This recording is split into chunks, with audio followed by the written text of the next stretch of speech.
आपने तो सुना और आपके रोंगटे खड़े हो गए और मैं 21 दिन शमशान घाट से बाहर नहीं आया था।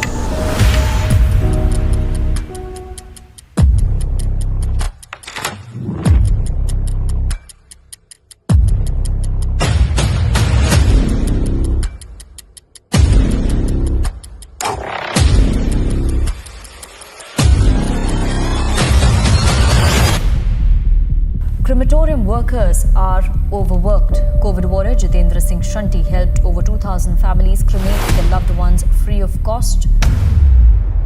मैंने लाश नहीं देखी, लाशें देखी।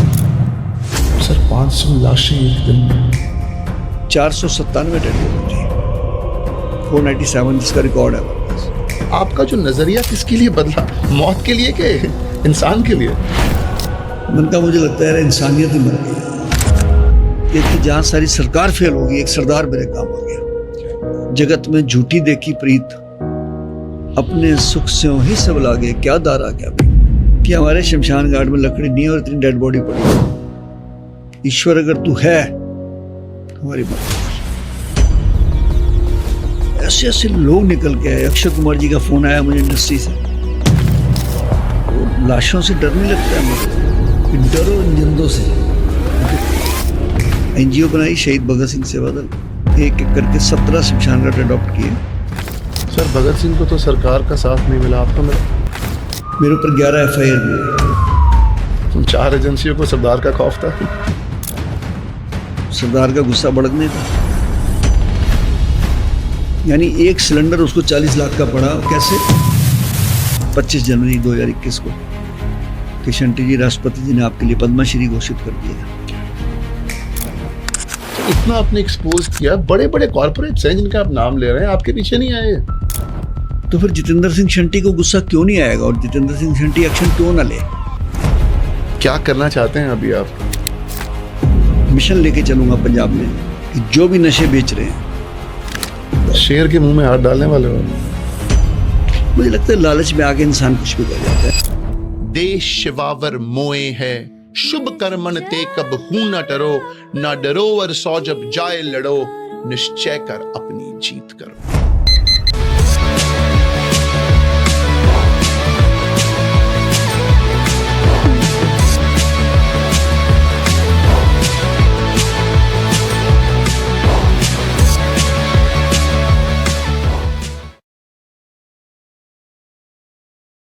उस दौर में आवाज थी एम्बुलेंस की, धुआं था शमशान का, लेकिन सबसे ज्यादा खामोशी थी रिश्तों में।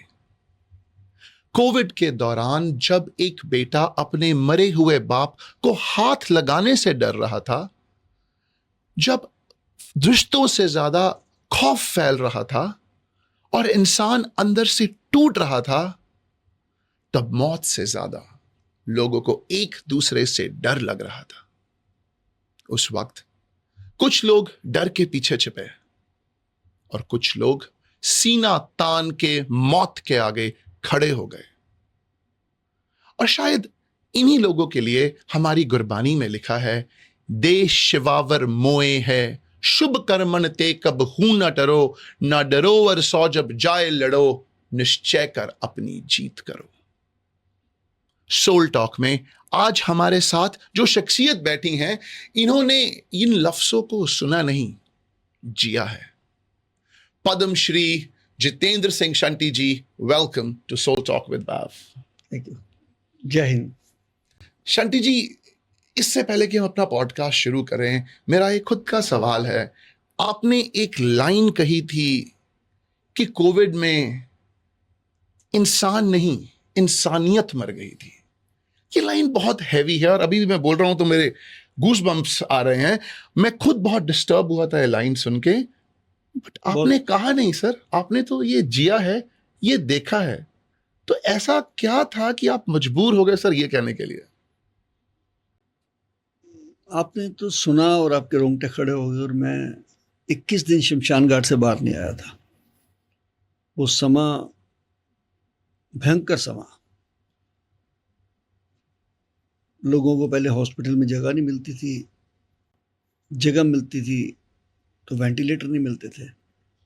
वेंटिलेटर मिलता था तो डेथ होने के बाद कोई उठाने वाला नहीं था, मोर्चरी में जगह नहीं थी, एम्बुलेंस नहीं मिलती थी, शव वाहन नहीं मिलता था, और उसके बाद शमशान में अगर लाते थे तो वहाँ जगह नहीं मिलती थी और लकड़ी नहीं मिलती थी। उस हालात में मेरे जीवन के वो 21 दिन मैं भूल नहीं सकता हूँ कि जब मैं सोचता भी था भी चलो मैं घंटे 2 घंटे बाहर आऊँ या रेस्ट करूँ घर पे जाके, तो एम्बुलेंस में 1 आधा घंटा लेट जाता था। लेकिन जो देखा वहाँ पे, बोला लोग तो रोते ही रोते थे, मैं 2-3 बार मैं भी रो लेता था, सच बोलूँगा। वो दृश्य ऐसे थे, मतलब वो जो हमने कभी मूवीज में भी नहीं देखे होंगे। उसने हमें हिला के रख दिया, और वो मुझे लगता है मेरी जिंदगी का सबसे कठिन दौर था। मैं 35 साल से इस सेवा में हूँ। मैंने लाश नहीं देखी, लाशें देखी, और एक दिन में 200 भी देखी मैंने। और वो 200 को क्रीमेट करने के बाद जब हम बाहर निकलते थे, शमशान के अंदर के पार्ट से बाहर को आते थे, अभी चल थोड़ा रेस्ट कर लें, तो 15 और पड़ी होती थी, और उनके ऊपर फ़ोन नंबर लिखा होता था, कोई बंदा नहीं होता था, छोड़ के चले आते थे लोग।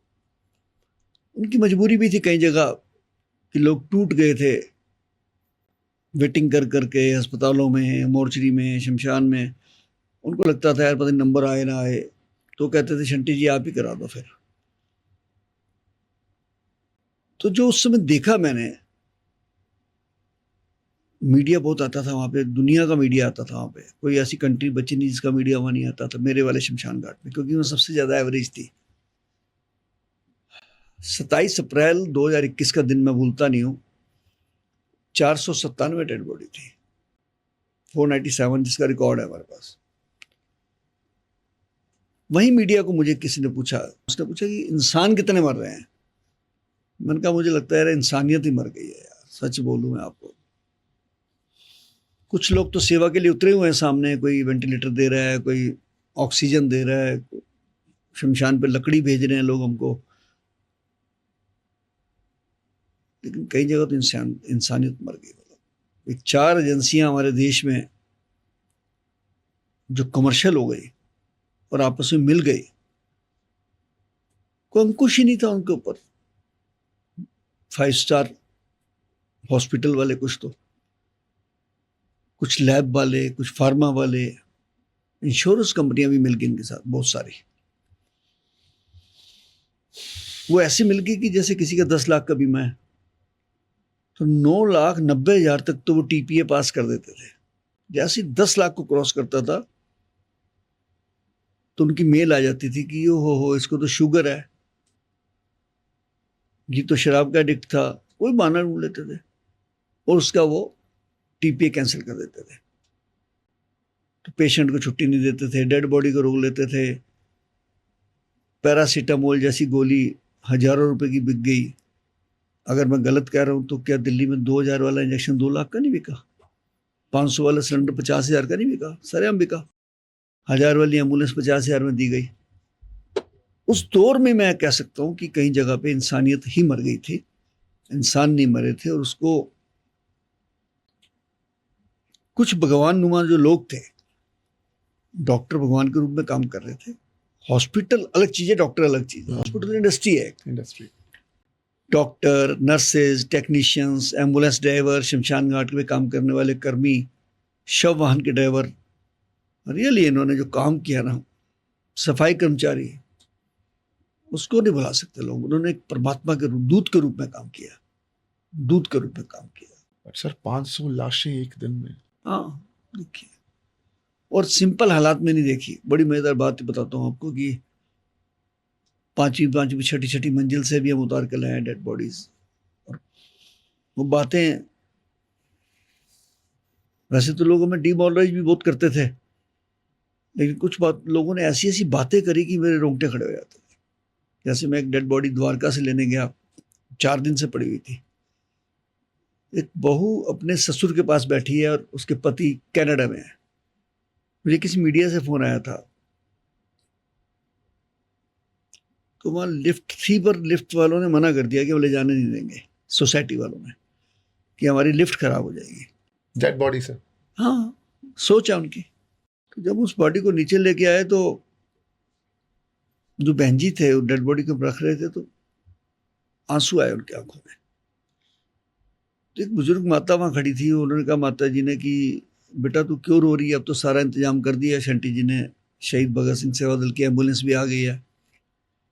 तो जो बात की उस बहन ने कि माता जी मेरे पापा की जो डेथ हुई 4 दिन पहले, वो आंसू तो मेरे सूख चुके हैं। वो आंसू ये उस बात के नहीं है, ये बात के उस बात के आंसू हैं कि जो 4 दिन तक मैंने दिल्ली का कोई दफ्तर, कोई अफसर, कोई नेता नहीं छोड़ा जहां मैंने फोन ना किया हो।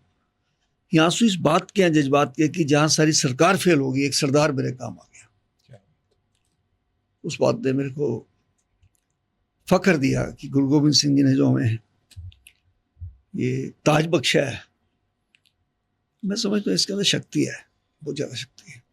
सर ये ऐसी बातें सुन के लगता है कि चलो लाशें देखना एक चीज है, बट एक जिंदा आदमी को बदलते देखना आई थिंक और दर्दनाक चीज है। तो सर इसके दौरान आपका जो नजरिया किसके लिए बदला, मौत के लिए के इंसान के लिए? मुझे तो इंसानों से नफरत, रिश्तों से नफरत हो गई होगी।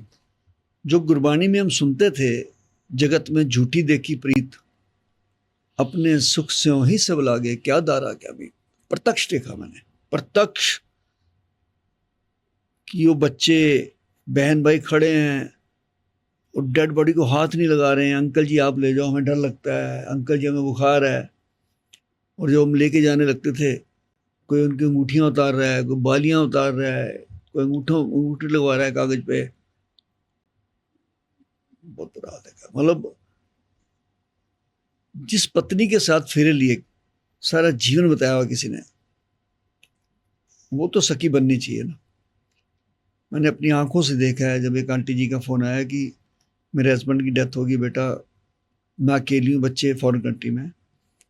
मैंने कहा जी मैं 8:30 बजे सुबह आ रहा हूँ गाड़ी लेके। मैं पहुंच गया वहां पे, क्योंकि इतना ज्यादा रश था कि हम एक बड़ी वाली एम्बुलेंस में 8 डेड बॉडी लेके जाते थे, पूरे एक रूट बनाते थे, अब कहाँ जाना है, अब कहाँ जाना है, अब कहाँ जाना है। तो उनके घर पहुंचे हम, फर्स्ट फ्लोर पे था। डेड बॉडी बेड पे ना होके जमीन पे पड़ी हुई थी। तो मैंने आंटी जी को पूछा पिछले कमरे में जाके, मैं कहा आंटी जी डेथ हुई कब है?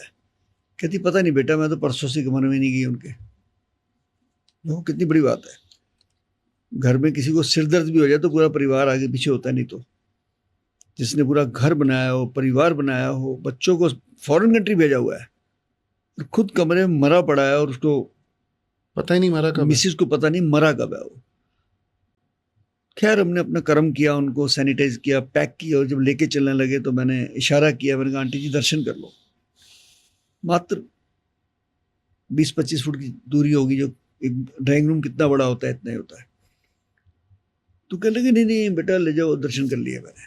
और उसने दर्शन तक नहीं किया यार, मेरे को हेट हो गई यार, किन रिश्तों के लिए जी रहे हैं हम।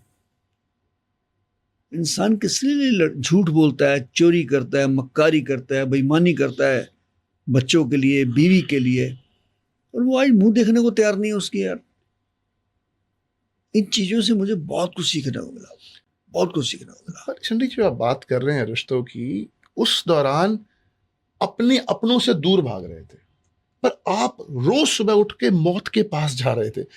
कह सकते हैं हम सरदार हैं, हिम्मत उठ के नहीं, सोते नहीं थे हम, सोते नहीं थे। हम शमशान के अंदर ही रहते थे, एम्बुलेंस में 1-2 घंटा लेट गए नहीं तो वो भी समझ लो जैसे ही लेटते थे दिन में टक टक करता था कोई, सर मेरे को नंबर पहले लगवा दीजिए। 100 वेटिंग होती थी। बड़े बड़े अच्छे VIPs के फ़ोन आते थे मुझे कि शंटी जी जरा संस्कार पहले करा देना।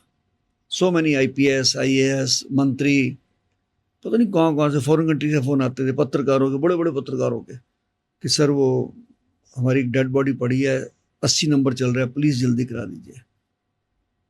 तो ये हालात बन चुके थे वहाँ पे। तो लोग अपनों से दूर जा रहे थे, आप मौत के पास जा रहे थे। बट शंटी जी ये हिम्मत ठीक है कह सकते हैं, बट हिम्मत इतनी नहीं थी, कुछ और था। क्या था आपके अंदर जिसने आपको वो डर से आगे झुकने को मना कर दिया कि भाई नहीं मैं नहीं झुकूंगा? इतना डर, इतना खौफ, आप झुके नहीं? जब 2020 में पहला कोविड आया, मैं, मेरे बच्चे, मेरी मिसेज, मेरे ड्राइवर, सारे हम कोविड में चले गए, काम करते करते, सेवा करते करते। और एक दिन ऐसा भी आया कि मैं डेथ बेड पे था, मेरा बीपी 35 था, मेरी ऑक्सीजन 65-70 तक रह गई थी। किसी भी हॉस्पिटल ने लेने से मना कर दिया, मैं घर पे ही था। तो बहुत करीबी डॉक्टर थे, उनको फ़ोन किया मेरी मिसेज ने, डॉक्टर रश्मि को। तो उन्होंने कोई इंजेक्शन बताया कि अगर ये इंजेक्शन लग जाए तो उनका बीपी बढ़ सकता है, ऑक्सीजन भी बढ़ सकती है। और किसी को लेने भेजा, रात को 2:30 बजे, सुबह 4-4:30 बजे आए। लेकिन मैं ना तो सोया और ना मैंने बातें करनी बंद करी उस दौरान। फ़ोन भी सुनता रहा मैं लोगों के, कई फ़ोन आते थे मुझे रात को। मुझे मुझे नहीं फील हो रहा था कि मेरा इतना कम हो गया, लेकिन बच्चों ने जब बार बार चेक किया तो घबरा गए, इनका तो बीपी नहीं आ रहा है इनका तो, और ऑक्सीजन भी नहीं आ रही। तो कमाल की बात देखिए कि मुझे वो इंजेक्शन लगता है, कॉफ़ी दी जाती है मेरे को बार बार कि कॉफ़ी से बीपी बढ़ेगा उठेगा। और 6-6:30 बजे मेरी 7 बजे आँख लगती है, तो थोड़ी देर के लिए, मतलब मैं उस समय मौत में चल रहा हूँ, मौत के साए में चल रहा हूँ। और मेरी जब आँख खुलती है जैसे, मतलब तो मैं देखता हूँ मैं हूँ कि नहीं, हूँ कि नहीं। तो बेटा वेंटिलेटर पे है, मैं डेथ बेड पे हूँ। उस समय मुझे बताया जाता है कि आपका जो ड्राइवर 25 साल से था वो चला गया, एम्बुलेंस का ड्राइवर। बड़ा मुझे लगा यार ये मेरी मौत ले गया। इतना प्यार था उसको मुझसे, और वो मुस्लिम था। कमाल की बात देखो, लोग लड़ते हैं जातिवाद के लिए, मौत मेरी आ रही है और लेके हो गया। कमाल की बात देखो। तो वो उस 20 के हादसे ने हमारा डर खत्म कर दिया कि अगर मौत आनी होती तो वहीं मार आती, अब नहीं आएगी मुझे मौत। तो मुझे कोई भी कहता था कि शंटी जी आप मौत से खेल रहे हो, आप क्या कर रहे हो यार आप। मैं एक ही बात कहता था, गुरबाणी में लिखा है, मोहे मरने का चाव है, मरूं तो हर के द्वार। यहीं पर ईश्वर है, शमशान के अंदर मौत आनी होगी। और मैंने प्रत्यक्ष देखा वहां ईश्वर को, जब लकड़ी नहीं थी, 66 के करीब डेड बॉडी पड़ी थी एक दिन रात को, एक लकड़ी नहीं, और बॉडीज बढ़ती जा रही हैं। तो वहां शिव जी की मूर्ति लगी हुई थी, शमशान में सब जगह होती है, हर जगह। और ठीक हमारे शमशान की बैक साइड में मस्जिद है, सामने गुरुद्वारा है, और एक शनि का मंदिर भी है, शनि देवता का। तो मैंने वहां खड़े होकर एक प्रेयर करी, और वो प्रेयर लाइव करी मैंने सोशल मीडिया पे। अच्छा, लाइव किया कि हमारे शमशान घाट में लकड़ी नहीं है और इतनी डेड बॉडी पड़ी है, ईश्वर अगर तू है हमारी मदद कर। ये मैंने 12:30 बजे डाला है, और 4:30-5 बजे मुझे फ़ोन आया था कि शंटी जी आपकी वीडियो देखी थी हमने, और 8 बजे से आपके ट्रक आने शुरू हो जाएंगे, हम आपको 1000 टन लकड़ी भेज रहे हैं, ये 1000 टन। कौन थे? मैंने कहा जी कौन बोल रहे हो? कह रहे जी मैं राजू चड्ढा बोल रहा हूँ, वेव सिटी के मालिक हैं नोएडा में। कमाल कर दी उन्होंने, कमाल कर दी, वो ईश्वरीय रूप में आए। एक जज साहब थे संदीप शर्मा जी, शिमला में, मैं नहीं जानता उनको, उन्होंने वीडियो देखी, मुझे फ़ोन आया, शंटी जी हमारे यहाँ लकड़ी बहुत पड़ी, मैं 2-3 ट्रक आपको भेज रहा हूँ। 6 ट्रक भेज दी लकड़ी उन्होंने। ऐसे ऐसे लोग निकल के आए। अक्षय कुमार जी का फ़ोन आया मुझे इंडस्ट्री से कि शंटी वीर जी की चाहिए तुझे दसो। मैं कहा जी एंबूलेंसा चाहिए ने 60 लाख की एंबूलेंस अगले दिन 2 भेज दी उन्होंने, ALS मेरे को, बजाज एलियंस वालों ने एक एम्बुलेंस भेजी मेरे को, स्लीप बेल वालों ने भेजी, मैंने टेक महिंद्रा ने एक भेजी। 9 एम्बुलेंस थी जब कोविड शुरू हुआ। जब कोविड खत्म हुआ तो 32 एम्बुलेंस थी मेरे पास। मतलब पता नहीं लोग ईश्वरीय रूप में कैसे चल चल के आ रहे थे। जो हुआ है वो मैंने नहीं किया कुछ भी, वो ऊपर वाले ने कराया। वो शक्ति उसने दी है, वो हिम्मत उसने दी है, वो शोहरत उसने दी है। मुझे लगता है जो हमने किया है कम किया है, ईश्वर ने हमें बहुत ज़्यादा दिया है। मुझे क्वेश्चन किया था बहुत अच्छा एक बच्ची ने, बच्ची कहती है अंकल आपको वो लाशों से डर नहीं लगता है मरे हुए, इतनी मौत में, इतनी लाशों में आप रहते हैं। मैंने कहा बेटा तेरा क्वेश्चन तो बहुत जबरदस्त है, तेरे को जवाब भी जबरदस्त दूंगा कि डरो इन जिंदों से जो तुम्हारे आसपास बैठे हैं। बहुत अच्छा आंसर। वो तो बेचारी मोक्ष के लिए तरस रही है डेड बॉडी, उससे मुझे कोई खतरा नहीं है। मुझे खतरा इनसे है जो जिंदे हैं, बहुत खतरनाक है, आपके साथ रह के भी मारेंगे आपको, डसेंगे आप। 5 दिन भी मैं नहीं समझता वो आजकल, क्योंकि पहले जमाने में तो 13वीं करते थे लोग, आजकल तो दूसरे दिन क्रिया हो रही है जी। वो कोविड में तो वो भी नहीं हुई, मोबाइल पे क्रिया हो जाती थी, याद करिए उस समय। तो मुझे लगता है वो उपकार फिल्म में जो गीत था उनका, प्राण जी ने गाया था, मनोज कुमार जी की मूवी थी कि सुख में तेरे साथ चलेंगे, दुख में सब मुख मोड़ेंगे, दुनिया वाले तेरे बनकर तेरा ही दिल तोड़ेंगे, देते हैं भगवान को धोखा, इंसान को क्या छोड़ेंगे, कसमें वादे प्यार वफा सब, बातें हैं बातों का क्या, कोई किसी का नहीं है झूठे, नाते हैं नातों का। वो प्रत्यक्ष देखते हैं वो। शंटी जी, सेवा बहुत बड़ी चीज़ है, हमें बचपन से सिखाया है सेवा करनी है, और आई थिंक मेरे अकॉर्डिंग ये जो आपने किया ये सेवा का एक बेंचमार्क है। बट ये सेवा से ज़्यादा कहीं सोच नहीं है सर, और ये सोच आप में सोच कब से आई? बचपन से थी कि लाइफ का कुछ ऐसा मोड़ था जिसने आपको आज यहाँ लाके खड़ा कर दिया? कभी कभी ना एक छोटी सी ठोकर इंसान के जीवन को बदल देती है। मैं जब एक शमशान घाट पे जाता हूँ 1995 में, तो क्या देखता हूँ कि बहुत बॉडी जलती रहती है। दिल्ली का निगम बोध घाट है, 100 बॉडी भी जल रही होती है, बहुत बड़ा है वो। मैं मेरे दोस्त की देखते गया कि एक आदमी आता है, लोगों की अर्ध जली लकड़ियों के टुकड़े उठा के टोकरी में रख रहा है। तो हम कहते हैं यार ये तुम लकड़ी को उठा रहे हो, चोरी को कर रहे हो? कहता जी मैं चोरी नहीं कर रहा, मेरा बच्चा जो जिसका इलाज कराने आए थे डेथ हो गई है, इतने पैसे नहीं है क्या संस्कार कर सकूं। कईयों से मांगे, जब कोई नहीं मिले तो ये कुछ चारा ना देख के लकड़ी उठा रहा हूँ, पीसेस बच जाते हैं साइडों पे। उस दिन हमें महसूस हुआ यार हम राष्ट्रीय राजधानी में रहते हैं, जहाँ लोग शादी में, बच्चे के जन्मदिन पे, मैरिज एनिवर्सरी में, कोठी पे करोड़ों रुपए लगा देते हैं, कार भी रखते हैं करोड़ की। और उसी दिल्ली में एक व्यक्ति अपने बच्चे की लाश लेके बैठा है और उसके पास पैसे नहीं है। पहला संस्कार उसका करवाया, उसके बाद एक मिशन बना लिया, एनजीओ बनाई, शहीद भगत सिंह सेवा दल। दिल्ली में तमाम बोर्ड लगा दिए हमने, कोई भी लावारिस असहाय होगा संस्कार हम करेंगे। एक एक करके 17 शमशान घाट अडॉप्ट किए। उस परमात्मा ने शक्ति दे दी। सबसे पहला किसी ने मुझे अप्रिशिएट किया तो मेरी माँ ने किया कि बेटा ये तूने काम शुरू किया ना, बंद मत करियो आप, और कभी किसी को ना मत करियो, रात हो दिन हो तेरे पे उम्मीद लेके आ रहा है कोई। और तीसरी बात बहुत बड़ी गई थी उन्होंने कि अहंकार मत करियो, तू कर रहा है, तेरे को चुना है उसने, करण करावन आपको, ये उसने चुना है तेरे को। बस वो मिशन लेके चल दिया जी। मैं, बहुत लोगों ने खिलाफत भी करी।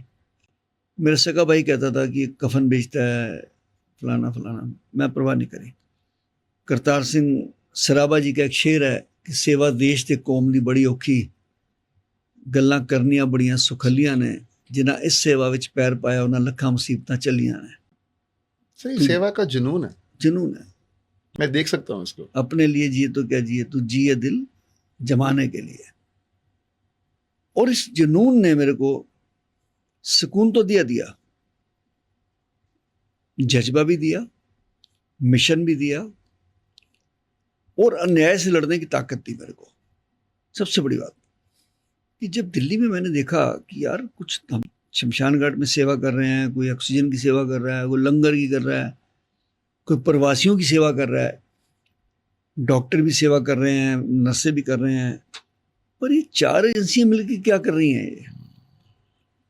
कि जिस बीमारी का इलाज नहीं है उसका बिल कितना, 40 से 50 लाख रुपए, और अगर मौत होगी फिर डेड बॉडी नहीं देते थे। 6-6 दिन बंदा को ना रखा बॉडी को उन्होंने, पेशेंट को नहीं छोड़ते थे। पैसे दो तब रिलीज, पैसे दो तब रिलीज करेंगे। पेशेंट ठीक हो गया तब भी नहीं जाने देते थे घर। तो वो मेरे को ईश्वर ने हिम्मत दी और मैंने लड़ाई लड़ी। वहाँ पे 125 से ज़्यादा डेड बॉडियाँ मैंने उठा के लोगों को घर तक छोड़वाई मैंने। मेरे ऊपर 11 FIR भी हुई, I was about to ask. लेकिन डरा नहीं मैं, तो आप लेके लड़के ले जाते थे? उठा के ले जाता था। मैं कहता रोको, किसने रोकना है? कई जगह पुलिस बुलाई और मैं कहा तो मिलिट्री बुला लो तब भी लेके जाऊंगा मैं। कोई मिलिट्री वाला, कोई पुलिस वाला या कोई उनका मार्शल आता था, मैं कहा तेरा बाप नहीं मरना क्या? ऐसे कहता, ऐसी तेरा बाप भी हो सकता है, तेरी माँ भी हो सकती है, लेके जा रहा हूँ, तुम जो कर सकते हो कर लो। मैं लेके जाता था, मेरे साथ मेरे वॉलंटियर होते थे 4-5, जब मैं एम्बुलेंस में रखा घर छोड़ के आते थे। 4 एजेंसियों को सरदार का खौफ था। भयंकर तरीके से। मैं करता हूँ मुद्दे की बात। 400 रुपये वाला टेस्ट दिल्ली में लोगों ने 5-5 हज़ार रुपये में किया और किसी के ऊपर FIR नहीं हुई। बड़ी मजेदार बात है, एक हॉस्पिटल पे FIR नहीं हुई यार। लाशें रोक ली उन्होंने, बंधक बना लिया उन्होंने। ये फार्मा कंपनी पैरासीटामोल जैसी दवाई उन्होंने ब्लैक में बेची। इंश्योरेंस कंपनियों ने, बहुत सारी इंश्योरेंस कंपनियों ने तो हदें पार कर दी यार। 1 रुपया नहीं दिया, लोगों के घर बिक गए, गहने बिक गए, घर बिक गए। तो उस समय हिम्मत आई यार, लड़ना है साला, जो होगा देखा जाएगा। और लड़ाई का फायदा ये हुआ, सोचा भी नहीं था कभी। जब सोया हुआ था घर पे तो फोन आता है 25 जनवरी 2021 को, किशन रेड्डी जी, राष्ट्रपति जी ने आपके लिए पद्मश्री घोषित कर दिया है। उसका शुक्राना किया, अपनी माँ का शुक्राना किया, अपने परिवार का, अपने साथियों का, अपने टीम वर्कर्स का, सबको, क्योंकि मेहनत तो उनकी थी। और उसके बाद मुझे नेशनल ह्यूमन राइट कमीशन के एक कोर ग्रुप मेंबर की तरीके से एंड डिफेंडर्स में बुलाकर मेंबर बनाया गया मुझे। वो मेरे लिए अनएक्सपेक्टेड था, मैंने कभी सोचा भी नहीं था। 3 साल में वहाँ रहा। तो जो उनके चेयरमैन थे, chief justice retire Arun Mishra ji, मैंने कहा जी मेरे को जब बनाया ही है तो 1-2 काम ही कर दो आप। कहते क्या? मैंने कहा कानून बना दीजिए कि कोई लाश को रोक ना सके कोई हॉस्पिटल, और पेशेंट को रोक ना सके। और उसका चार्टर आ गया, उसकी एडवाइजरी पास हो गई कि पूरे देश में कोई भी हॉस्पिटल डेथ होने के बाद डेड बॉडी को बंधक बना के नहीं रख सकता। लागू करवा दिया उसको। और अब जब मुझे Punjab state and Chandigarh human right commission का सदस्य बनाया गया नवंबर 2025 में, तो 9 दिसंबर को मैं पहले एडवाइजरी पंजाब में ले आया कि कोई भी हॉस्पिटल अगर डेड बॉडी को रोकेगा या पेशेंट को रोकेगा तो उनके खिलाफ FIR होगी सीधा सीधा। यही नहीं, हर हॉस्पिटल के अंदर जो पंजाब के हैं और चंडीगढ़ के, चाहे वो 10 बेड का है, उसके अंदर मॉर्चरी होनी कंपलसरी है। रात के 3 बजे डेथ होती है तो बॉडी घर ले जाओ, कैसे ले जाओ, कहाँ रखेंगे जाके? कोई तीसरे मोहल्ले में रहता है, कैसे लेके जाएगा? तो उसके लिए कानून बना दिया। और हर हॉस्पिटल में छोटा हो चाहे बड़ा, एम्बुलेंस देनी पड़ेगी उनको, एम्बुलेंस होनी चाहिए उनके पास, नहीं तो उनका आगे रिन्यूअल नहीं होगा हॉस्पिटल। हर शमशान घाट में ऑर्डर कर दिए गए हैं कि कोई भी गरीब आएगा, असहाय आएगा, जरूरतमंद आएगा, उसका संस्कार फ्री होगा। अब जब मुझे पता लगता है कहीं वाकई जुल्म हो रहा है, भाई 47 लाख मोहाली के एक हॉस्पिटल ने बिल बना दिया 1 महीने में, 47 लाख, और फिर डेड बॉडी रोक ली 2 लाख के लिए। फिर तो सरदार का गुस्सा भड़कने था। 20 लाख की दवाइयां खिला दी, 4 लाख रुपया हॉस्पिटल का विजिट लगा दिया आपने डॉक्टरों का। हॉस्पिटल तुम्हारा, बेड तुम्हारे, कमरे तुम्हारे, जमीन तुमने सरकार से ली हुई है ग्रांट में, PPP बेस पे, और तुम पैसे ले रहे हो अंधाधुन लोगों से। 47 लाख रुपया, 3,80,000 रुपया ससरी का। मैंने कहा ससरी क्या है?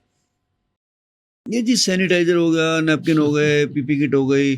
सैनिटाइजर की बोतल 999 रुपए की एक, और 30 बोतलें लगा दी एक पेशेंट पे। कमाल की बात देखी आप यार, बोलो इन्होंने धज्जियां उड़ा दी, जलालत कमाल कर दी उन्होंने, मानव अधिकारों की धज्जियां उड़ा दी इन्होंने। तो क्यों बख्शे जाए ऐसे लोगों को? बिल्कुल नहीं बख्शेंगे ऐसे लोगों को। सर इतना आपने एक्सपोज किया, बड़े बड़े कॉर्पोरेट्स हैं जिनका आप नाम ले रहे हैं, आपके पीछे नहीं आए?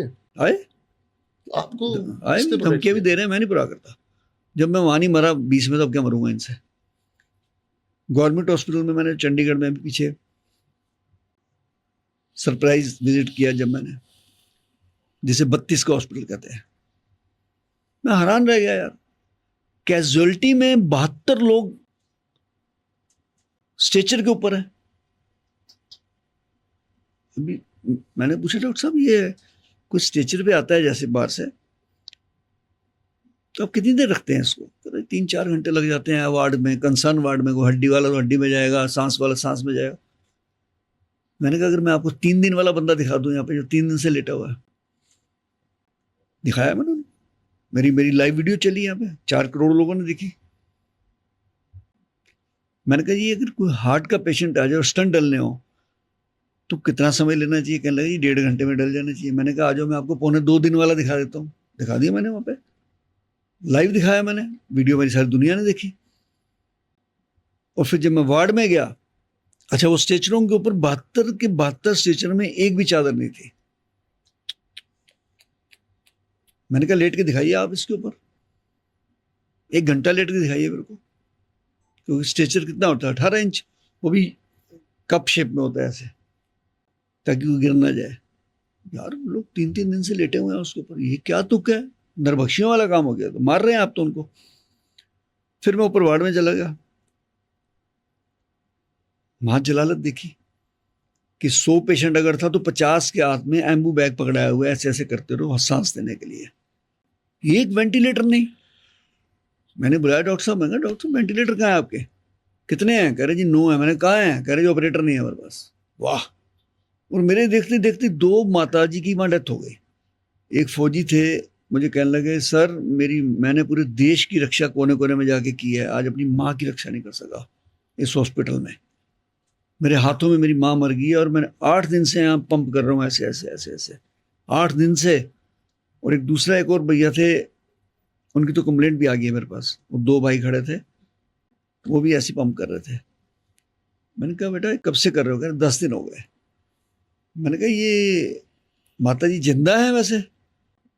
कह रहे हमें तो कह रहे हैं पंप करते रहो। मैंने मैडम को बुलाया, मैंने कहा मैम बेटा चेक करो जरा, इस पे ECG करो इनको। तो कहने लगी सर शी इज डेड। में है अगर ये चले गए हैं तो आप इनको पंप क्यों करवा रहे हो? कितने घंटे से पंप कर रहे हैं? अरे 6 घंटे से मर रहे हैं। अरे यार तुम क्या कर रहे हो तुम? तो कहने लगे जी ऐसा है, बताते हैं तो घर वाले थोड़े उजड़ जाते हैं, उखड़ जाते हैं सॉरी, और लड़ पड़ते हैं फलाना ये वो। और 4-4 5-5 घंटे उन्होंने, उनके पास मोर्चरी बैग नहीं थे उनके पास बॉडी पैक करके देने के लिए। बॉडी यहाँ से पड़ी है तो मैं क्यों ना रगड़ूं उनको जी? फिर क्यों ना रगड़ूं? फिर मैं मोर्चरी में गया। इतना बड़ा हॉस्पिटल है यार, हजारों जहाँ पेशेंट हो। आपको पता है इसका बजट कितना है 1 साल का? 700 करोड़ रुपए, 700 करोड़ रुपीज। जब मैं मोर्चरी में जाता हूं तो 8 मोर्चरी बॉक्स सड़े गले जिनके दरवाजे नहीं है और 4 साल से बंद पड़े हैं, एक कमरे में लाशें रख रहे हैं, जो कि नॉर्म्स के खिलाफ है। Right of the dead body, dignity of the dead body, जो सुप्रीम कोर्ट का रूल है, जो NHRC का रूल है, उसकी भी परवाह नहीं करते हैं यार। ये ओपन में बॉडियां रखी हुई हैं आपने। अब इनके साथ लड़े ना तो क्या करें बताओ? इनको सिर में हार डालेंगे इनके गले में। आप सरकारी एम्प्लॉई हो यार, अब आपको जिंदगी लेने का क्या हक है? फिर उनका एक बहाना और था, देखो जी यहाँ तो पंजाब के लोग भी आ जाते हैं, हरियाणा के आ जाते हैं, हिमाचल के आ जाते हैं। अरे भाई सेंट्रल गवर्नमेंट का हॉस्पिटल है, कोई भी आ सकता है। और चंडीगढ़ में हॉस्पिटल है तो चंडीगढ़ के जो लोग हैं मैक्सिमम या तो गवर्नमेंट सर्वेंट है या रिटायर्ड है, वो सारे CGHS में कवर होते हैं। और वो इसमें क्यों आएंगे? और तुम्हारा माहौल देख के आएगा भी कौन यहाँ पे, जो तुमने हालात बना रखे हैं हॉस्पिटल के अंदर। और ट्रॉमा सेंटर बना हुआ है वहाँ करोड़ों रुपए का, वो बंदे मारे जा रहे हो तुम। बस 15-20 डेड बॉडी की एवरेज है वहाँ पे पर डे मरने की, यानी मर नहीं जाएगा ना वहाँ पे कोई। तो फिर जितेंद्र सिंह शंटी को गुस्सा क्यों नहीं आएगा और जितेंद्र सिंह शंटी एक्शन क्यों ना ले? यार भगत सिंह की कोई पर्सनल दुश्मनी थी क्या अंग्रेजों से? देश के लिए तो किया ना उन्होंने। क्यों जी, मैं गलत नहीं कह रहा। अशफाक उल्लाह खान की किसी पर्सनल दुश्मन थी क्या? देश के लिए किया ना उन्होंने। तो मैं क्यों नहीं कर सकता? फिर क्या करेंगे? जाए 2-4 केस कर लेंगे, कर ले मेरे ऊपर केस, कर ले, मुझे जेल भेज दे, मुझे तब भी परवाह नहीं है मुझे। सर भगत सिंह को तो सरकार का साथ नहीं मिला, आपको मिला? भगत सिंह जैसी शख्सियत को अगर हम भारत रत्न नहीं देते हैं तो मुझे लगता है ये वहीं आ रहा था मैं। शहीदों की बहुत बड़ा अपमान है। और उसको कोई, उनको कोई प्रूफ देना पड़ेगा क्या, सबूत देना पड़ेगा कि मैं भारत रत्न हूँ, इससे बड़ा भारत रत्न हूँ। अब एक काम करो ना, सर्वे करा लो, चलो पूरी दुनिया का सर्वे करा लो कि सबसे 100% फेमस व्यक्ति कौन है। 100% आंसर एक ही आएगा। ये क्यों आएगा कि शहीद आजम भगत सिंह। और यहाँ पे नहीं, इंडिया के बाहर भी। मैं बाहर कह रहा हूँ भाई, आप छोड़ो ना, हमारा दुश्मन है 7 का कंट्री, हाँ 7 का कंट्री है, जेल से बाहर निकलते, लाहौर जेल के बाहर निकलते जो चौक है उसका नाम है शहीद भगत सिंह चौक। और सुन लो बात, आज तक वही है, बदला नहीं। फिर तो हम उनको सम्मान क्यों नहीं दे सकते भाई, क्यों ना दें। फिर उन्होंने पाया भी क्या, राजनीति उन्होंने नहीं पाई, पैसे उनको नहीं मिले, 20-25-40 साल तक उनके ऊपर सीआईडी लगी रही, उनके परिवारों पे उभर ही नहीं सके। मैं तो ये भी कहूंगा कई जगह कि हमारे देशवासियों ने भी जब भगत सिंह जी के सके भाई मुजफ्फरनगर से खड़े हुए थे इलेक्शन में, हरा दिया था। हरा दिया। बाबा साहेब भीमराव अम्बेडकर जी महाराष्ट्र में खड़े हुए थे, हरा दिया था। आज हम पूजा करते हैं बाबा साहब की, वाकई में हमारे देश का संविधान लिखा, कमाल है भाई, पूछते हैं उनको लोग, लेकिन चुनाव में जब खड़े हुए हरा दिया। इसमें कहीं ना कहीं तो हम भी गलत। सर ये थोड़ी सी बातें कॉन्ट्राडिक्ट हो रही हैं कि आपको पता है कि जो सच के रास्ते पे बेडर होके गया देश के लिए, उसको आगे से नहीं मिला कुछ। अगेन ये मेरा पर्सपेक्टिव नहीं है, उनको चाहिए भी नहीं था। इसीलिए मैं आपको कह रहा हूं, तो आप अगर जो कर रहे हैं, आपको टारगेट क्या है कि मुझे रात को सुकून से नींद आ जाए बस? नहीं, रीजन क्या है? मैं 3 साल के लिए आया हूं यहाँ नॉमिनेट होके, मैं कुछ भी ना करूं, घर से ऑफिस, ऑफिस से घर चला जाऊं, मुझे करने की जरूरत है, लेकिन नो, मैं कुछ ऐसा करके जाऊंगा, कुछ ऐसा बदलाव करके जाऊंगा कि इस 3 साल को 30 साल तक याद रखेंगे। जुनून होना चाहिए, मिशन होना चाहिए। जुनून। आज चुनाव कमीशन को दुनिया जानती है, टीएन शेषन के आने से पहले कौन जानता था, बताना मुझे। उन्होंने बता दिया कि चुनाव आयोग भी कोई चीज है। तो मैं पंजाब और चंडीगढ़ के मैं तो खैर उनके ना खून बराबर भी नहीं हूँ, बता के जाऊंगा लोगों को कि ह्यूमन राइट्स में रह के वो क्या क्या करा सकते हैं अपने लिए। कहीं भी उनका हक मरेगा, जितेंद्र सिंह शंटी पहले खड़ा होगा। National human rights commission, Chandigarh के नहीं, नेशनल शंटी जी को जाना चाहिए। मैं रह आया हूँ वहाँ पे, वैसे मैं तो वॉलंटियर की तरह रह के आया हूँ, अभी रहने को तैयार हूँ। मेरा जो मिशन ही वही है भाई। एक बात सुनो, किसी का नाम आता है ये कारों का किंग है जी, कोई कहता है ज्वेलर किंग है जी, मेरा तो नाम आता है लाशों का। लाशों में आता तो मुझे दिक्कत क्या है, कोई एम्बुलेंस मैन कहता है, तो मेरा भी मिशन है वो, मेरा पैशन भी है, मिशन भी है। मेरा प्रोफेशन नहीं, मेरा पैशन है वो। मुझे बहुत खुशी होती है, मैं खुश हूँ अपनी लाइफ से बहुत ज़्यादा। सर इस पैशन के दौरान टाइम था जब आपने 500-600 भी लाशें, अब तक 70,000 से ज्यादा, 70,000 क्रॉस कर गए हैं आपने, जिन लोगों को आपने अंतिम विदाई दी। तो सर आई एम श्योर इनमें से कुछ चेहरे लाशों के ऐसे होंगे जो आप चाह के भी नहीं भुला पाए होंगे, और कोई लम्हा, कोई चीज जो आप चाह के भी आपका पीछा नहीं छोड़ती, कोई ऐसी याद? क्या बताऊं मैं आपको कि जब किसी का अपना जब उसे छोड़ जाता है ना, और मैं उसको जाके उस समय कराता हूं, तो मैं उस लाश को कभी नहीं भूल सकता। जैसे मेरे यहाँ एक 800 गज की कोठी वाले सज्जन थे, 2-3 क्लबों के प्रेसिडेंट थे, 15-20 लाख रुपए किराया आता हुआ। लेकिन जब उनको बीमार हुए, डायलिसिस हुआ उनका, तो उनके बच्चों ने नहीं पूछा उनको। इस वजह से जिस दिन उनकी डेथ हुई, मेरी एम्बुलेंस गई, मैं भी गया, 5 बजे का समय था, सर्दियाँ थी, 7 बज गए। तो मैंने पड़ोसियों से पूछा किसी गेस्ट की वेट कर रहे हैं? कह रहे नहीं, सारे आ गए हैं, बेटे बेटियां। मैंने कहा लेके क्यों नहीं जा रहे?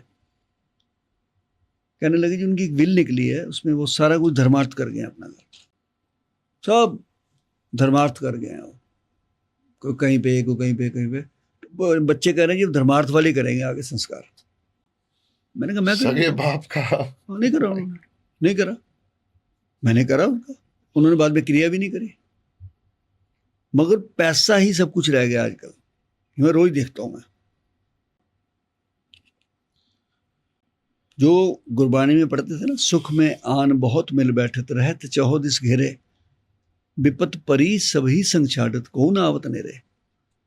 वो हम देखते हैं ना, रोज देखते हैं आजकल। और मैं एक बात पॉडकास्ट पे कहता हूँ, आपके पॉडकास्ट पे भी कहता हूँ, बहुत लोगों को मिर्ची लगेगी और बहुत सारे यंग मैन क्रिटिसाइज भी करेंगे मेरे, इसको मुझे कोई प्रॉब्लम नहीं है। सभी माता पिता को मैं हाथ जोड़ के निवेदन करता हूँ, जितने बुजुर्ग हैं, कि जीते जी अपने बच्चों के नाम प्रॉपर्टी मत कर देना। सही कह रहा हूँ। या तो आप वृद्ध आश्रम में होंगे या मंदिर गुरुद्वारे में बैठ के रोटी खा रहे होंगे, भटक रहे होंगे, आप भीख मांगेंगे। आप जिस माँ बाप ने जीते जी सब कुछ बच्चों के नाम, जो जुड़ता करिए आप थोड़ा बहुत, जिसने सब कुछ किया खत्म हो गया वो, उसकी कदर उस दिन से खत्म हो गई। ये मेरे हाथ जोड़ के विनती है सबको कि बुजुर्गों अपने बच्चों के नाम मत करना कुछ आप। मैं रोज देखता हूँ मेरे ह्यूमन राइट कमीशन में लोग रोते हैं, आके गिड़गिड़ाते हैं कि रोटी खाने को पैसा नहीं है। यार जो फॉरेन कंट्री बच्चे के हैं वो यहाँ आके यहाँ का भी बेच के चले जाते हैं, यहाँ का भी बेच के चले जाते हैं माँ बाप का। और एक ने तो बहुत ही बड़ा काम किया कि अपनी माँ को ले जाके एयरपोर्ट पे छोड़ के भाग गया।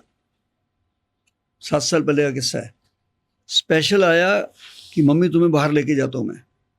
उस मकान बेचा, टिकट लेके गया, एयरपोर्ट के अंदर बिठा के निकल गया उसको। अब माँ बेचारी टिकट लेके बैठी, उसी का पता कौन सा जहाज जाना है, क्या पूछा कि जो करो, जहाज तो चला गया। वापस आती है रोती पीटती, देखा घर पे किसी और का कब्जा, तो बेच ही दिया था। लेकिन वो बंदा बहुत अच्छा था जिसने मकान लिया था। उसको जब सारी स्टोरी पता करी, उसने माता जी को एक कमरा दे दिया कि माता जी ने आपके साथ बहुत बड़ी जाती हुई है, तो मैं आपको एक कमरा देता हूँ। उसने सारे फ़ोन अपने बदले कर दिए लड़के ने। लेकिन देखिए जैसे मूवीज़ में होता है ना, वही सीन उस माता जी के साथ हुआ कि उनको अपनी ज़िंदगी के अंदर पता लग गया कि मैंने किस बच्चे के लिए क्या किया था, उसने मेरे साथ क्या किया। और दूर क्यों जाते हो, इतनी बड़ी कंपनी का मालिक हमारे देश में, रेमंड वाले का, आपके सामने है। आज वो कहाँ बैठा है, आपके सामने है। देखो, ये रोज देखते हैं। मैं इसलिए हाथ जोड़ता हूँ बुजुर्गों को, भाई जीते जी मत करो बच्चों के, सुख दो उनको, सुविधाएं दो, थोड़ा बहुत दे भी दो, नाम भी कर दो, लेकिन सब कुछ मत दे देना। हाथ कट जाएंगे आपके, आप भिखारी बन जाएंगे, अपने घर में भिखारी बन जाएंगे, जूते भी खाएंगे। वो जो भयानक समय था, उसमें एक कांड मेरे को याद आता है कि एक व्यक्ति ने,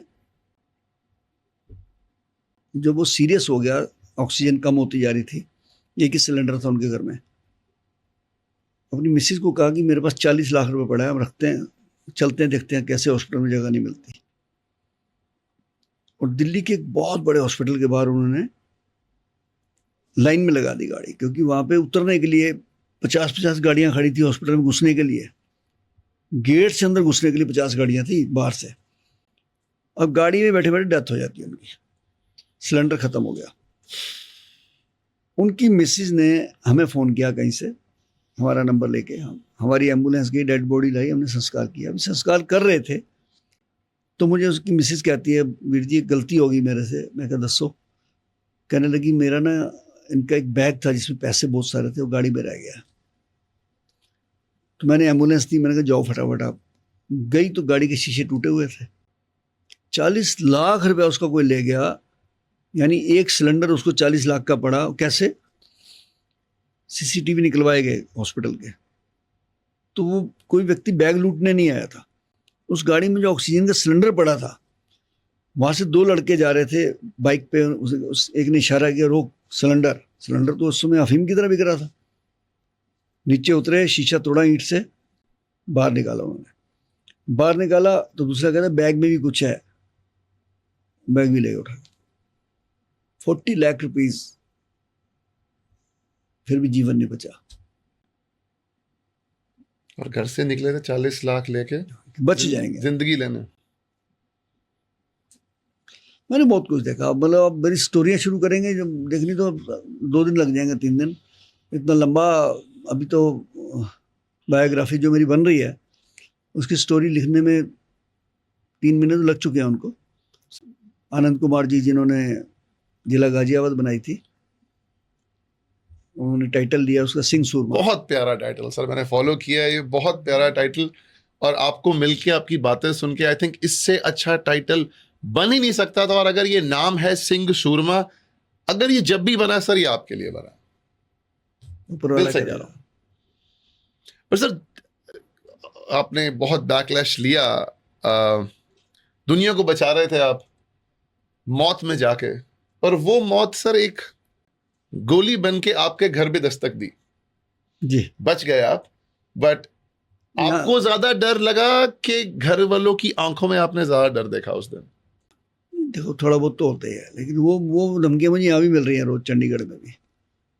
जिस तरीके से मैं चल रहा हूँ अभी भी, मैं पच नहीं रहा हूँ किसी को, चाहे वो मैं किसी एक के ऊपर ब्लेम नहीं करूँगा, जिन के ऊपर भी मैं सख्ती कर रहा हूँ बर्दाश्त तो करेंगे नहीं, मेरे को नेचुरली है। तो वो काम यहाँ भी हो सकता है, कभी भी हो सकता है, ईश्वर पे छोड़ दो ना, आप जो होगा। शंटी जी ऑनेस्टली बता रहा हूँ, हम भी क्रिमेशन पे जाते हैं ना, और आई थिंक व्यूअर्स के साथ भी ये होता होगा, जब क्रिमेशन से बाहर निकल रहे होते हैं ना सर, तो दिल में ना कहीं रियलाइजेशन आती है कि नहीं यार, लड़ाई झगड़ा इट्स नॉट वर्थ इट, किसी का 1 मिनट का नहीं पता, और हम सीधे होते हैं और सर कुछ ही घंटे सब भूल के वापस अपनी जिंदगी में इन्वॉल्व हो जाते हैं। आप इतने सालों से सर ये रोज कर रहे हो, ये जी रहे हो, आप बताइए आपके अकॉर्डिंग सर ये कैसे जीना चाहिए कि कल को ये ना लगे कि यार जिंदगी तो निकल गई, बस अफसोस ही रह गया? मैं अक्सर कहता हूँ एक बात की, लोगों को, हम जब अपने अपने धार्मिक स्थल जाते हैं, मंदिर, गुरुद्वारे, मस्जिद, चर्च, तो हम ना बजाय वहाँ झुकने के और चौड़े होकर निकलते हैं कि आज तो भगवान के पास है, वो हमारा कोई कुछ बिगाड़ नहीं सकता है। लेकिन जब हम शमशान घाट जाते हैं, चाहे हम 2 मिनट के लिए वहाँ खड़े हों, डेड बॉडी को जलता हुआ देख लें, तो वो जो विचार आता है ना कुछ सेकंड का, यार साथ क्या ले जाना है, सब कुछ तो यहाँ जल जाना है, एग्जैक्टली, वो जीवन बदल देता है, बदल देता है। तो मैं उसको सबसे बड़ा धार्मिक स्थल मानता हूँ, शमशान घाट को। क्या करना शंटी जी इसके बाद, क्या करना चाहते हैं अभी आप? दिल्ली से आपने जो किया, अभी पंजाब में तहलका मचा दिया, अभी व्हाट्स नेक्स्ट? क्योंकि मैं 3 महीने के अंदर ही पंजाब के 23 जिले में घूम आया हूँ जाके, पर्सनल। लोगों को ये नहीं पता था कि ह्यूमन राइट कमीशन क्या कर सकती है या शिकायत कैसे दर्ज कर सकते हैं। मनुष्य अधिकार आयोग पंजाबी के अंदर थे, हिंदी में कहते हैं मानव अधिकार आयोग। जिस व्यक्ति के साथ जुल्म होने पे कोई भी उसको पैरवी ना करे, सपोज वो पुलिस में जाते हैं वो नहीं सुन रही, प्रशासन में जाते हैं वो नहीं सुन रहे, डीसी के पास जाते हैं वो नहीं सुन रहे, तो वो फिर हमारे मानव अधिकार आयोग यानी ह्यूमन राइट कमीशन में आएंगे। और अब हमने ऐसा काम कर दिया, उनको आने की भी जरूरत नहीं है। एक नंबर है हमारा 9855475547, 9855475547। ये व्हाट्सएप नंबर है, इस पर आप व्हाट्सएप लिख के कर सकते हैं। उसके साथ अपना आईडी प्रूफ लगाएंगे, एड्रेस पूरा लिखेंगे, फ़ोन नंबर डालेंगे। 7 दिन के अंदर हम उसके ऊपर कॉग्निजेंस लेके कंसर्न डिपार्टमेंट को बुला के और उस व्यक्ति को न्याय दिलाएंगे। वहाँ मैंने बाकायदा पब्लिक हियरिंग करी। एक तरफ ऑफिसर बैठते थे, एक तरफ एनजीओ बैठती थी या सरपंच साहब बैठते थे। वहीं उनकी जो ग्रीवेंसेस थे प्रशासन से, पुलिस से, वो दूर करते थे। बहुत ही अच्छा उसका मुझे रिजल्ट मिला। 23 के 23 जिले घूम के आया हूँ। और अगला मिशन मेरा है पंजाब के अंदर नशे के खिलाफ, बिग वन, जो एक बहुत बड़ा सब्जेक्ट है, बहुत डेंजरस। चाहे उसमें मैं मानता हूँ कि बहुत डेंजरस सब्जेक्ट छूने वाला हूँ मैं मानता हूँ, लेकिन मैं डर के अगर चलूँगा तो शायद मैं फिर अपने मिशन से पीछे रह जाऊँगा। और जो पहले आपने कहा कि देश शिवा बर मोहे है, तो मैं आज फिर वो प्रार्थना करता हूँ वाहेगुरु से कि मुझे शक्ति देना। मिशन लेके चलूँगा पंजाब में कि जो भी नशे बेच रहे हैं, जो बिकवा रहे हैं, जो ऑफिसर्स उनको शेल्टर दे रहे हैं, वो किसी भी डिपार्टमेंट के हों, उनको बख्शा नहीं जाएगा, बिल्कुल नहीं बख्शा जाएगा। चाहे वो प्रशासन से हैं, चाहे किसी भी डिपार्टमेंट से हैं, बिल्कुल नहीं बख्शा जाएगा। शेर के मुंह में हाथ डालने वाले हो? नहीं सर, नशे तो ऊपर से शुरू होते हैं तभी नीचे पहुंचते हैं। सर, ऊपर से हो चाहे नीचे से हो, बात उस बात की परवाह नहीं है। बात है कि उस चीज़ को पकड़ने की बात बता रहा हूँ मैं आपको। इन शेरों को जो 5 स्टार हॉस्पिटल वाले इनको हाथ डालता था क्या कोई? आपको शायद पता नहीं है। नशे बेचने वालों को तो मैं बहुत कमज़ोर समझता हूँ। वो तो खुद भी मरे हुए हैं, लोगों को मारना चाहते हैं। लेकिन ये जो 5 स्टार वाले, इनके हाथ तो बहुत लंबे हैं, इनके साथ तो बहुत बड़े लोग जुड़े हुए हैं, बहुत बड़े लोग जुड़े हुए हैं। और जो इन नशा बेचने वालों की सपोर्ट करेगा, उनको हम बिल्कुल नहीं बख्शेंगे। इसमें एक शुरुआत है हमारी, ये समझ लीजिए 1 अप्रैल से इसी काम पे लग रहा हूँ मैं। सर आपने बताया कि जब हम इंसान एक अच्छे राह पे निकलता है तो काफी लोग होते हैं जो वापस खींचते हैं, चाहे वो अपनी फैमिली ही क्यों ना हो। बट सर कुछ लोग ऐसे भी होते हैं जिनको देख के आपको लगता है कि नहीं, मैं जिस राह पे हूं वो एक सच्ची सुच्ची राह है। आपके सफर में ऐसे कौन लोग थे जिन्होंने आपको साथ दिया कि चल शंटी हम तेरे साथ हैं? ये सबसे पहले तो परिवार का साथ चाहिए। अगर मेरी मिसेज और बच्चे ना चाहें तो मैं कर ही नहीं सकता कुछ। फिर मेरी वो टीम, जो काम, मेरे ड्राइवर्स हैं, मेरे शमशान घाट पे काम करने वाले कर्मी हैं, बहुत नेटवर्क है मेरा पूरा दिल्ली के अंदर। नहीं तो 30-32 एम्बुलेंस को मेंटेन करना है छोटी बात नहीं है। लेकिन जैसे आपने कहा कि किस किसने आपको समर्थन दिया, तो मैं बताना चाहूँगा कि कोविड के उस भयानक टाइम में क्या फिल्म इंडस्ट्री, चाहे वो मनोज कुमार जी हों, धर्मेंद्र जी हों, अक्षय कुमार जी हों, खुद फ़ोन करते थे मुझे। अक्षय जी ने तो एम्बुलेंस भी भेजी, मैंने बताया आपको। उसके बाद अगर पॉलिटिशियन में आ जाए तो उपराष्ट्रपति जी वेंकैया नायडू जी, प्रधानमंत्री जी, दिल्ली के मुख्यमंत्री जी केजरीवाल जी, और पता नहीं कहाँ कहाँ से। मैं हैरान हूँ कि वैष्णो देवी के मंदिर से मुझे फ़ोन आ रहा है कि शंटी जी आपके लिए पूजा कर रहे हैं हम।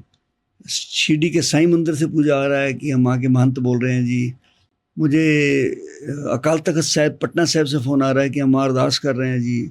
बंगला साहब गुरुद्वारे से आ रहा है। और यहाँ तक कि मुझे एक बहन जी का फ़ोन आया कतर से, दोहा कतर, ये कहीं अरब कंट्री में शायद, मैंने तो सुना ही है, मैं कभी गया नहीं, कि भाईजान आपका नंबर हमने उससे लिया है गूगल से, और आज हमारे यहाँ की बहनें सारी आपके लिए दुआ कर रही हैं, नमाज अदा कर रही हैं कि अल्लाह ताला आपको शक्ति दे। मैंने कहा देखो यार, कहाँ बैठे हैं ये, कहाँ हमारे लिए दुआ कर रहे हैं। अब हमें कोई नहीं कुछ कर सकता, हमारा कोई कुछ नहीं बिगाड़ सकता। फिर आप सोचते हैं कि 35 बीपी में बच कैसे गया इन्हीं दुआओं से? ऐसे ही बचा। मैं, आप बिलीव नहीं करेंगे, जब मैं 14 दिन के बाद ठीक होके नीचे उतरा तो पहले तो मेरे घर के बाहर बैरिकेड लगे हुए थे। मैंने एसएचओ को फ़ोन किया, एसएचओ साहब ये बैरिकेड क्यों लगा दिए मेरे घर के नीचे? कह रहे शंटी जी आप तो घर में ऊपर बीमार पड़े थे, नीचे से जो भी निकलता था ऊपर दिखता था 4th फ्लोर पे। कह रहे ये शंटी का घर है, उसे कोरोना हो गया, यहाँ एक्सीडेंट हो जाता था। कह रहे दिन में 10-15 एक्सीडेंट होने शुरू हो गए थे, हमने बैरिकेड लगा दी, पुलिस खड़ी कर दी। लेकिन जब मैं नीचे उतरा उस दिन, आप बिलीव नहीं करेंगे, तमाम IPS IAS मीडिया मेरे घर के बाहर 30-40 कारें जुलूस निकाल के बकायदा जैसे एक लेन में चल रहे हैं, मेरे ऊपर फ्लावर फेंक रहे हैं। और मैंने कहा देखो परमात्मा ने कितनी बड़ी, ईश्वर ने मुझे शक्ति दी, और आज मैं अपने माँ के आशीर्वाद से, परिवार के साथ से आज इस जगह पे खड़ा हूँ कि मुझे इस समय में, जब लोग एक दूसरे को हाथ लगाने को तैयार नहीं है, उस समय में मुझे शक्ति दी। तो मैं समझता हूँ ये उसकी कृपा है ऊपर वाले की। शंटी जी, जाने से पहले देश के युवा जिनके लिए अभी आपने नशा मुक्ति की बात भी की, आपका क्या संदेश है? अगर आज वो युवा आपको देख रहे हैं मेरे पॉडकास्ट पे लाइव, आपका क्या मैसेज रहेगा उनके लिए? मैं आपके सोल टॉक चैनल के द्वारा लोगों को, खास करके नौजवान पीढ़ी जो है, उन्हें कहना चाहूँगा कि अपने तक ही सीमित ना रहें। अपने लिए जिए तो क्या जिए, तो जिए दिल जमाने के लिए। कुछ ना कुछ करिए, आप कोई ऐप बना लीजिए, क्योंकि हर समय सोशल मीडिया पे रह के, मैं मानता हूँ बहुत कुछ सीखते हैं आप, लेकिन गवाते भी बहुत कुछ है। आपने रिश्ते खो दिए, हमने अपने रिश्ते खो दिए हैं। जिस डाइनिंग टेबल पे रोज आप आपस में बैठ के बातें करते थे, उस पर 6 लोग बैठे, 6 के हाथ में मोबाइल है। पहले बार चौपाल में बैठ जाते थे, चारपाई में बैठ जाते, सब रिवाज खत्म हो गए हैं। तो भाई कुछ ना कुछ तो करो, आपस में जोड़ो, लोगों को किसी तरीके से जोड़ो। और उसके बाद मैं खास करके धार्मिक लोगों से निवेदन करूंगा कि हमारे मंदिरों में, गुरुद्वारों में, मस्जिदों में, जहाँ भी पहले दुख सुख के लिए कहीं बर्तन रखते थे, कहीं बिस्तरे रखते थे, उस समय की पुकार थी। आज उन चीज़ों की जरूरत नहीं है। आजकल तो डेस्टिनेशन मैरिज हो रही है, लेकिन आज हेल्थ केयर की बहुत ज़रूरत है। आप अपने धार्मिक स्थलों में वेंटिलेटर रखिए, कंसंट्रेटर रखिए, ऑक्सीजन सिलेंडर रखिए। क्यों नहीं एम्बुलेंस बना सकते एक धार्मिक स्थल?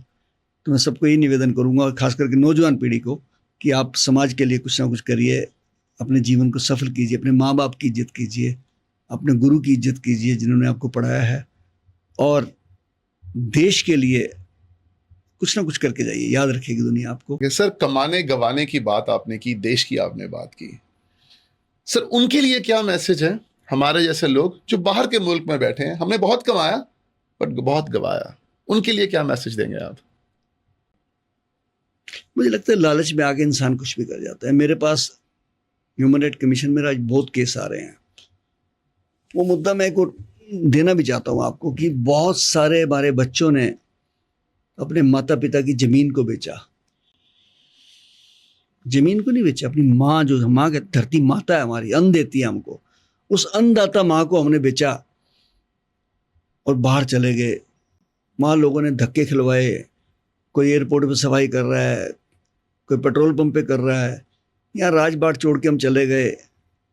तो मुझे लगता है उनको कहीं ना कहीं अकल आनी चाहिए कि हमारे देश से बढ़िया कोई देश नहीं है, हमारे मुल्क से बढ़िया कोई मुल्क नहीं है। जितना भाईचारा, जितनी धर्मनिरपेक्षता की मिसाल हमारे देश में है, ऐसा कहीं नहीं है। तो मैं उनसे हाथ जोड़ के विनती करूँगा। और दूसरी विनती एक और करूँगा कि यार, रोज़ अखबारों में पढ़ते हैं, टीवी पे देखते हैं, हर चैनल पे देखते हैं कि आपको बाहर भेजने के नाम पर, इमिग्रेशन के नाम पर ठगा जा रहा है आपको। मेरे पास रोज केस आते हैं, 40 लाख 50 लाख रुपए लेके झूठे वीज़ा, झूठे इमिग्रेशन देते हैं आपको, और किसी को डंकी योजना के अंतर्गत छोड़ देते हैं, वहाँ जेलों में सड़ रहे हैं बच्चे। तो भाई, अपने घर की थोड़ी सी रोटी खा लो, सुख की रोटी खा लो। माँ बाप के पैरों को छू के उनके आशीर्वाद के नीचे रोटी जितनी कम भी खा लोगे, अपना घर तो अपना घर है। तो मैं इसलिए उन बच्चों को खास करके निवेदन करूंगा जो फॉरेन कंट्री करते हैं, हमारे देश से बढ़िया कोई देश नहीं है। शंटी जी, आज की बात ये एक कहानी नहीं थी, ये एक आईना था जो शायद हमें आज ये सिखा गया कि जिंदगी बहुत छोटी है और इंसानियत कितनी बड़ी हो सकती है। आपका बहुत बहुत शुक्रिया, आप सोल टॉक विद भाव में आए, लेकिन उससे ज्यादा शुक्रिया आपका उस चीज के लिए है जो आप कर रहे हैं और जो हम में से काफी लोग नहीं कर सकते। Thank you so much for coming. Bharat माता की जय। जय हिंद। वाहिगुरु जी का खालसा, वाहिगुरु जी की फतेह।